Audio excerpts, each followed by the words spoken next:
সব বেঈমান খাইতেছে কিনা দুনিয়া। তো আল্লাহ তাআলা বলে কুলু ওয়া তামাত্তাউ কালিলান, এই নাফরমান কিছু সময়ের জন্য দুনিয়ার মধ্যে খা, ভোগ কর, ইন্নাকুম মুজরিমুন, কিন্তু মনে রাখিস তুই কিন্তু নাফরমান, তুই কিন্তু পাপী, আমি কিন্তু তোরে ছাড়বো না।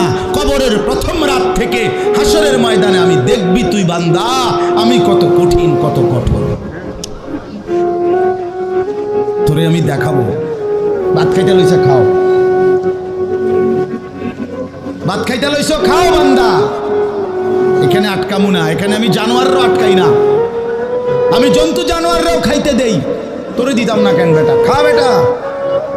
কিন্তু ইন্নাকুম মুজরিমুন, মনে রাখো 7টা বাজে নাস্তা করতে বসছো, আল্লাহ যেন ডাক দিয়ে বলে বেঈমান খা, ঠিক আছে নাস্তা, কিন্তু মনে রাখিস ফজরের নামাজ পড়স না, আমি হিসাব রাখছি। রাত 10টা বাজে খাইতে বসছো বেঈমান, ঠিক আছে খা, কিন্তু মনে রাখিস এশার নামাজ পড়ো নাই। ঘর করলা, ফার্নিচার বানাইলা, ঠিক আছে থাকো, তো মনে রাখো এগুলো সুদের টাকা।